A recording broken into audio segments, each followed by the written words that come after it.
Today, not only are you going to get to ride along while we mow this jungle, you're also going to get to see us work through several issues that we have with connecting the mower to the tractor. And finally, you'll get to see Kutter mowing with the brush hog. So, sit back and enjoy. What are you doing today, Dad? I'm gonna mow. That doesn't look like the mower. Yeah, it's a different mower, isn't it? This is the mowing project we got today. See what we gotta do. They got a letter from the city. That area that was right behind the barn, there's actually like built-in things. Concrete Yeah, stuff? well, not concrete, but it's like metal and then some kind of metal feed bin or something. So just go around that. Okay. We'll weed whack it down. That sounds good. Yeah. I decided to start by mowing 1 or 2 rounds all the way around the outside. I soon realized that it had been a while since at least all of this had been mowed. Maybe some in the middle had been mowed, but right up next to the edges here, it was pretty rough. During this first round, I was most concerned about running into some old piece of equipment that had been left out here, or, you know, just anything that I might not be able to see. Anytime you're working on someone else's property that you're not familiar with, you just don't know what's going to be in there. And as you can tell here, it's very thick. It's just almost impossible to see what's going on. Having said that, it was kind of a fun challenge to me. Perhaps I'm a glutton for punishment or something, but I enjoy these kinds of challenges. I'm sure some folks would have left this and just would have started mowing about, 10 or 12 feet further in from the edge.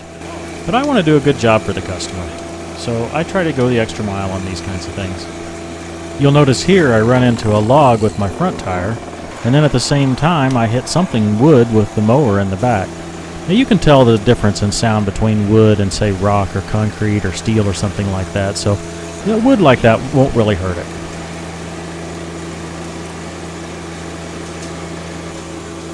It's gonna take me a while to mow, but this is a pretty good sized property.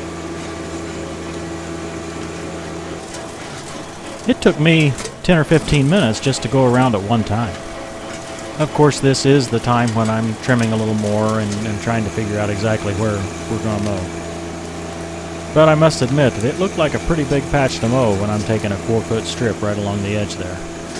I was wondering if 1 tank of diesel was going to be enough to mow it.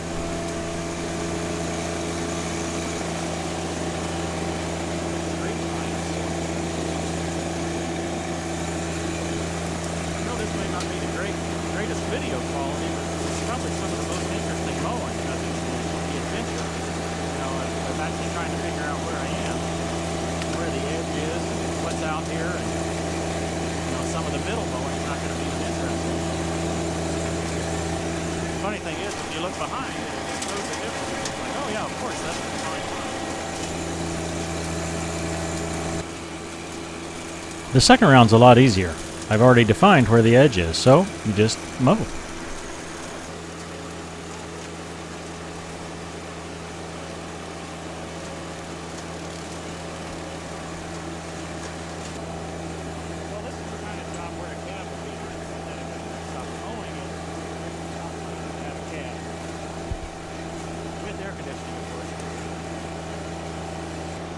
This part had been mowed with a lawnmower a week or so earlier.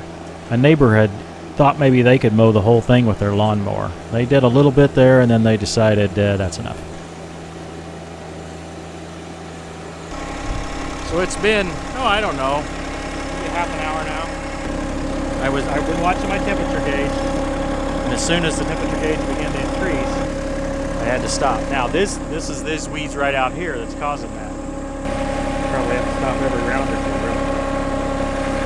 There's some discussion online that the way the Kubotas and some of the other tractors work, they suck the air out from the sides. I actually think that might work a little better. They were talking about it from the standpoint of how hot it gets in the cockpit, and that's true too. But I think it would help back here. Another thing is these hooks for the mid-mount mower really drag up in this big wheel. This is not the optimal tractor for bush hog type work, but it shows that you can get it done. If I were going to be bush hogging for a living, I would get a bigger rig than this. Even an older rig, because you don't need real fancy features. You don't really even need a hydrostatic drive, although that's fine too.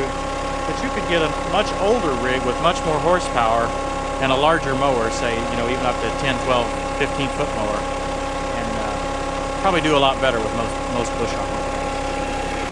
Now, I thought the mower did a great job, having gone over this just one time and knocking it down like that. By overlapping the width of one tire, I was able to get a lot of that was wanting to stand back up after the first pass. This is after just one round. I think the mower could have handled it faster, but quite frankly, I couldn't ride the tractor any faster. It was just too rough. I think this is one area where that new 2025R would have ridden a lot better.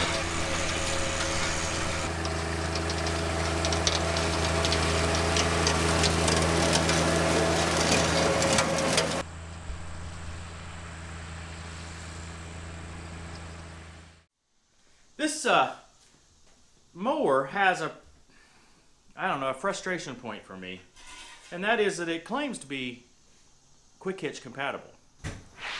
And probably doesn't quite fit. Well, it claims to be quick hitch compatible, but it doesn't necessarily claim to be Harbor Freight quick hitch compatible. Oh. Maybe that's the problem. First of all, it's really wide. It's just almost too wide for the quick hitch.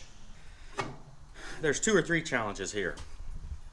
There's a piece of steel right back here that the back of the hook hits. And then there's this tapered piece here that hits up here. I have to take out these one or both of these bolts. The only thing I know to do to make this thing work is to take this out. Take out both sides and actually put this in now.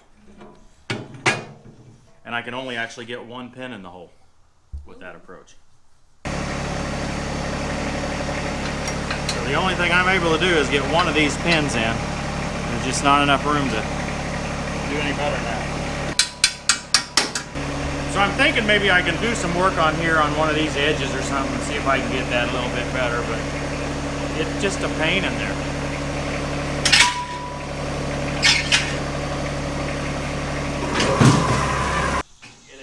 PTO on.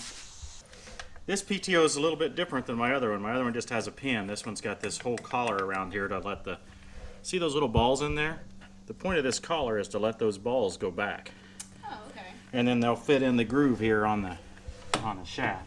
And the splines will line up a lot easier if you can get your PTO where you can move the shaft out of the tractor. And so the way I do that on this tractor is I put the PTO in the mid-only setting on the tractor. And that allows the back one to rotate. And then I pull that collar back until it snaps. And then I just kind of hook this thing up here so that it doesn't spin. I've talked about this before. This bracket uses the front quick hitch that's a part of the snow blade and snow blower. It slides right up in those quick hitch brackets that stay on all the time. We have a whole box of weights here this morning. That is a box of weights. I bought some casters to put on this wooden box. We haven't got them on yet. I think I'll use my heavy hitch weights today. And how many are you going to put on? I'll put on 8. So, of all the things we do around the tractor, do I fall and get hurt with the tractor? No. I fell inside the house and hurt my leg. So, the tractor's much safer than your house. Don't go inside. It's better to stay outside and play with Johnny. Now, before I get this mower deck too close,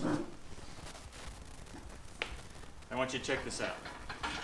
That looks new, or at least not like it used to look. It looks different, doesn't it? Yeah. Well, in our last mowing video, I showed you how difficult it was to hook up the quick hitch to the mower.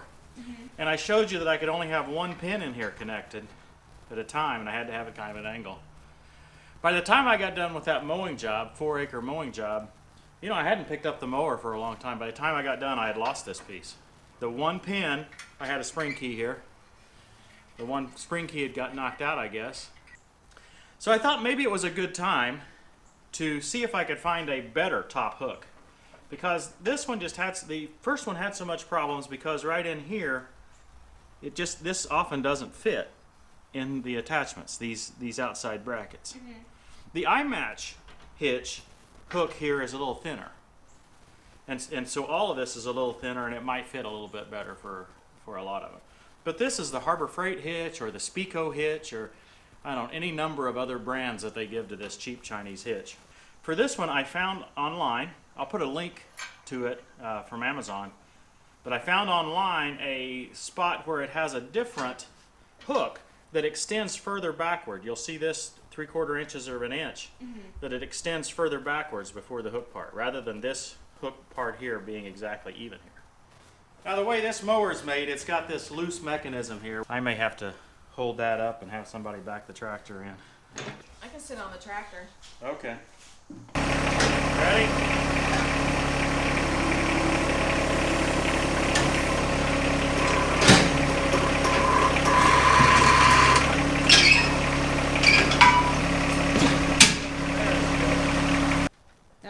That actually worked really well. I'm actually going to lower the mower deck.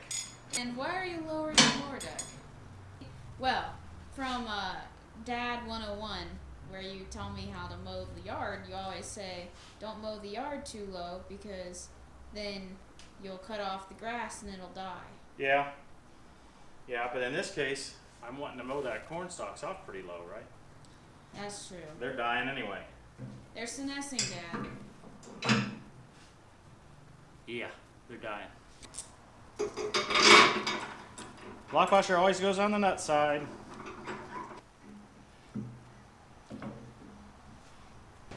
Okay, to adjust this mower, you want the front end of the mower just slightly lower than the back end. Okay? So what we would do is we use our position control on the 3-point hitch, which by the way is necessary on the 3-point hitch. Some of the smaller tractors don't have a position control. It makes it really hard for something like this mower. Otherwise, if you don't have a position control, you just run it all the way down on the skids.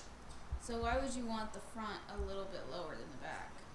Well, that helps you to cut the grass as you go into it.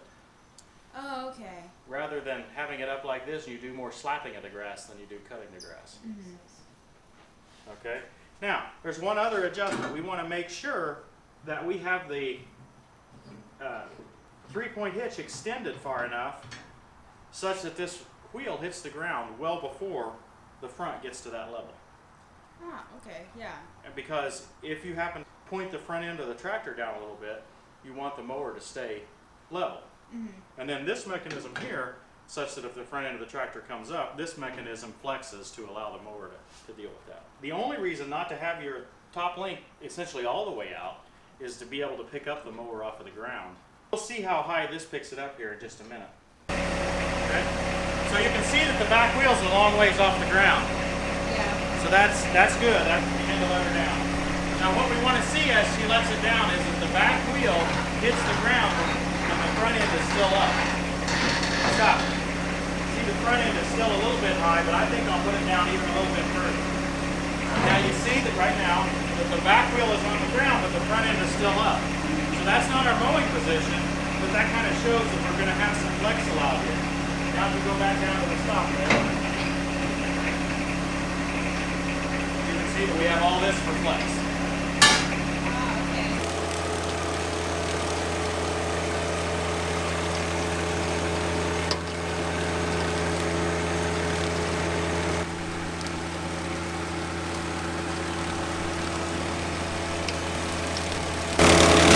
I like how this mower cuts the stalks a lot better than the mid-mount mower did.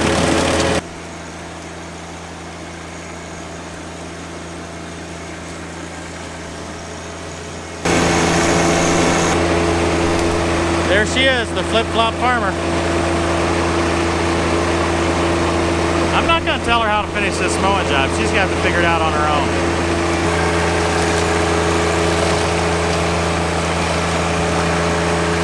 You know, if you tell somebody how to do something, they really don't learn as much. So what we're doing here is I'm just letting her figure it out. It doesn't really matter. She'll learn. However she wants to get it done, it doesn't really matter.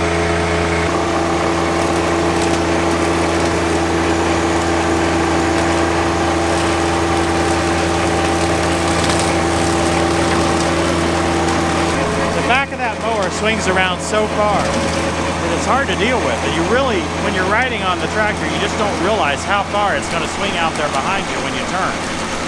It's really a surprise, and it's hard to turn your head around that far to see that far behind you.